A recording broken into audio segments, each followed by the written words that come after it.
Gas trouble చాలామంది బాధపడుతున్న అతిపెద్ద సమస్య. ప్రపంచవ్యాప్తంగా కానీ మన దేశంలో కానీ చిన్నపిల్లల దగ్గర నుంచి పెద్దవాళ్ళ వరకు గ్యాస్ ట్రబుల్ ఇది ఒక పెద్ద సమస్యగా భావిస్తున్నారు, చెప్తున్నారు. ఒకటి బాగా గుర్తుపెట్టుకోండి, గ్యాస్ ట్రబుల్ ఒక అబద్ధపు రోగం. అసలు గ్యాస్ ట్రబుల్ అనే డిసీజ్ లేదు. ఇది ఒక చిన్న డిజార్డర్. డిసీజ్ అంటే జీవితకాలం మందులు వాడాల్సిందే. డిజార్డర్ అంటే దాన్ని ఆర్డర్లోకి తెచ్చుకోవాలి. అసలు గ్యాస్ ట్రబుల్ అంటే ఏంటి, ఎందుకు వస్తుంది? గ్యాస్ ట్రబుల్ మన యొక్క జీర్ణ వ్యవస్థ మనం ఎంతకాలం బతుకుంటామో అంతకాలము పనిచేయడానికే ఉంది. అది ఎప్పుడో మధ్యలో ఇబ్బంది పెట్టి మొరాయించి మీకు కష్టం కలిగించి రోగం తెప్పించేది కాదు.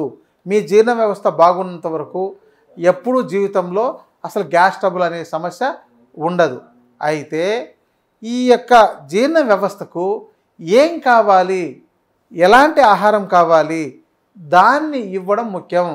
దానికి ఏది విరుద్ధమవుతుందో, ఏది పనికిరాదో, ఏది చెడు చేస్తుందో దానిని మీరు ఇవ్వడం వల్ల మీకు అది సక్రమంగా అరగకపోవడం వల్ల చెడిపోయి కుళ్ళిపోయి గ్యాస్ లాంటిది తయారవుతుంది.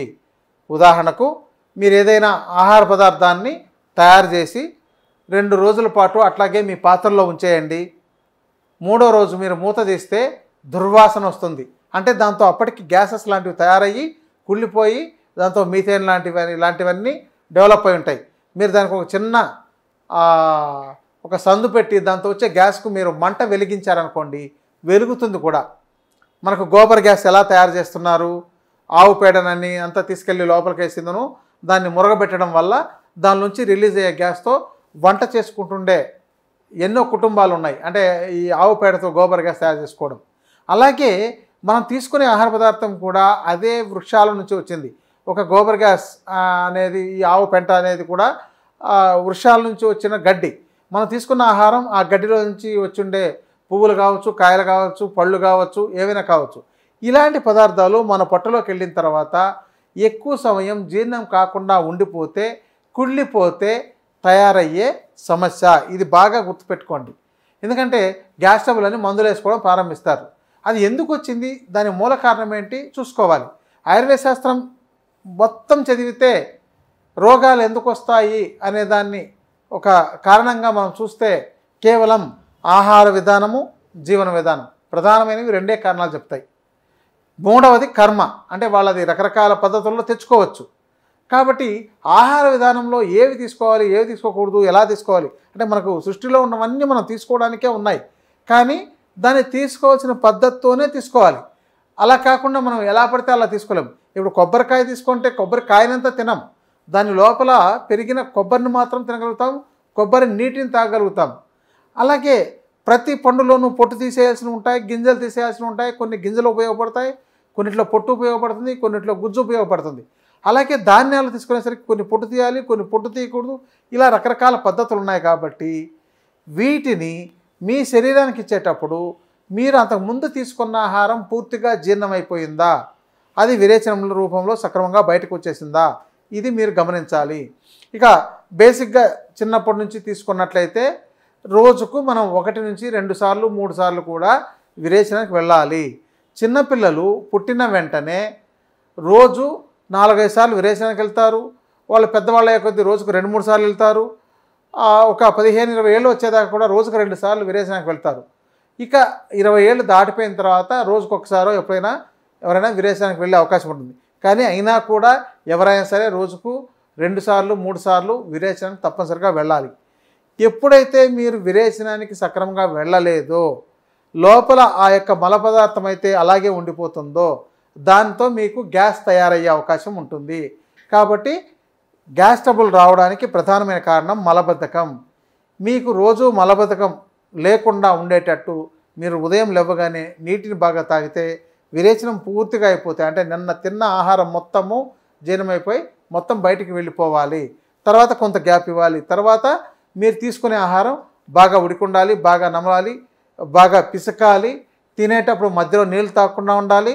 అంతకుముందు తీసుకున్న ఆహారం పూర్తిగా ఆరిగిపోయిన తర్వాతనే మళ్ళీ ఆహారం ఇవ్వాలి. ఆహారం ఒకేసారి ఎక్కువగా ఇవ్వకుండా మీకు ఎంత సరిపోతుందో అంతే ఇవ్వాలి. ఎక్కువగా తిన్నారనుకోండి, మీ జీర్ణశక్తికి మించి మీరు తిన్నారంటే అది జీర్ణం అవ్వడం ఆలస్యం అయిపోయినప్పుడు 2-3 గంటలు దాటగానే ఆ యొక్క ఉడికిన పదార్థం కాబట్టి లోపల డైజెస్టివ్ ఎంజైమ్స్ కలిసేసరికి సక్రమంగా జీర్ణం కాకపోతే అది గ్యాసెస్ తయారైపోయి మీకు త్రేపుల రూపంలోనో లేకపోతే ఇలా అపాన వాయువు రూపంలోనో బయటకు వస్తుంటుంది. ఇలాంటి పరిస్థితి ఎప్పుడైతే వస్తుందో మీకు కడుపుబ్బరం వచ్చేస్తుంది. కడుపుబ్బరం వస్తుంది అని అంటే మీ గ్యాస్ లోపల తయారైపోయిందని అర్థం. ఇక మంట వస్తుంది అంటే ఆ గ్యాస్ వల్ల మీ యొక్క లోపలి పొరలన్నీ కూడా వాటి ప్రభావానికి కాలినట్టు అయిపోవడం, లేదంటే ఒక లేయర్ తీసేసినట్టు అయిపోవడం లాంటివి అయిపోయి పుండులాగా తయారైపోతే అప్పుడు మీకు మంట వస్తుంది. ఎవరికైనా ఇక్కడ మంట వస్తుందంటే లోపల అల్సర్స్ లాంటివి తయారైందా అని అర్థం. సో ఇదన్నీ కారణాలు. ఈ కారణాలు ఇవి లేకుండా మీరు కాపాడుకోగలిగితే తర్వాత మీరు చిన్నపాటి ఔషధం తీసుకున్నా కూడా మీకు ఈ సమస్య రాకుండా ఉంటుంది. ఇంకోటి అంటే విరేచనం ఒకరోజు బాగా అయిపోయినంత మాత్రం సరిపోదు. ఎవరికైతే సక్రమంగా విరేచనం కాలేదో వీళ్ళు వారానికి ఒకసారి ఏదైనా విరేచన ఔషధం కానీ లేకపోతే స్వాదిష్ట విరేచన చూర్ణం అని ఆయుర్వేద షాపుల్లో దొరుకుతాయి. ఆ చూర్ణాన్ని ఒక 2 స్పూన్లు మీరు రాత్రిపూట పడుకునేటప్పుడు ఒక గ్లాసు వేడి నీళ్ళలో కలిపి తాగినట్లయితే విరేచనం అయిపోతుంది. దీన్ని రోజు వాడండి, ఒక 20 రోజులో, నెల రోజులో. అంటే వాడితే చాలామంది మాకు అలవాటు అయిపోతుందేమో అనుకుంటారు. ఇదేది అలవాటు కాదు. మీకు ఆహారం అలవాటు అయిపోయే తింటున్నారా, అవసరమై తింటున్నారా? కాబట్టి ఈ విరేచనం అయిపోతుండడం చేసుకొని తర్వాత ఇంకా మీకు ఈ గ్యాస్ సమస్య సరిగా లేకుండా ఉండాలంటే, అంటే గ్యాస్ సమస్య లేకుండా ఉండాలంటే, అది సక్రమంగా ఉండాలంటే మీరు మంచి జీర్ణశక్తిని వృద్ధి చేసే ఆహార పదార్థాలు తీసుకోండి. ఆ ఆహార పదార్థాల్లో ప్రధానంగా మనకు జీలకర్ర అద్భుతంగా పనిచేస్తుందండి. ఎంత అద్భుతం అంటే జీలకర్ర చూర్ణం కొద్దిగా ఉప్పు కలిపి కానీ లేకపోతే బెల్లం కలిపి కానీ మీరు చప్పరించి తిన్నట్లయితే మీ యొక్క డైజెస్ట్ కాని పదార్థాలు, అంటే జీర్ణం కాని పదార్థాలు ఎక్కడైతే లోపల ఉండిపోయినాయో వాటినన్నిటినీ పూర్తిగా జీర్ణం చేయించి వాటిని అబ్జర్వ్ చేయించి ఆ యొక్క విరేచనం అంటే పనికిరాందన్నిటినీ ఆ మల పదార్థంలోకి మలభాగంలోకి తోసేస్తుంది. ఇక మిరియాలకు కూడా అదే గుణం ఉందండి. కానీ జీలకర్ర చూర్ణానికి అంటే 100 గ్రాముల జీలకర్ర చూర్ణం చూసుకుంటే 10 గ్రాముల మిరియాల చూర్ణం దాంతో కలుపుకొని అలా కూడా ఉప్పు కానీ దానికి లేదా చక్కెర కానీ కలిపి కూడా వాడుకోవచ్చు, బెల్లం కలిపి కూడా వాడుకోవచ్చు. ఇది మన ఇంట్లో చేసుకోవాలి గృహౌషధం. ఇంకా ఎక్కువగా ఉందండి, సమస్య తగ్గట్లేదు అంటే జీలకర్రకు వాము సమాన మోతాదులో కలిపి దానికి చూర్ణం చేసి దానికి కొద్దిగా బెల్లం కానీ చక్కెర కానీ కలిపి దీన్నైనా రోజుకు మీరు 2 చెంచాల దాకా తీసుకోవచ్చు. అంటే జీలకర్ర 2 చెంచాలు, వాము 2 చెంచాలు కూడా తీసుకోవచ్చు. అంటే 4 చెంచాల చూర్ణాన్ని రోజు చప్పరించవచ్చు. మీకు ఎవరికైతే సరిగా జీర్ణం కావట్లేదు అంటున్నారో వాళ్ళు ఈ జీలకర్ర, వాము, ఇంకా సోంపు కూడా యాడ్ చేసుకోండి. వేడి చేస్తుందేమో వాము తీసుకుంటే అనుకునే వాళ్ళు సోంపు యాడ్ చేసుకోండి. ఈ 3ంటిని మిక్స్ చేసి తీసుకోండి.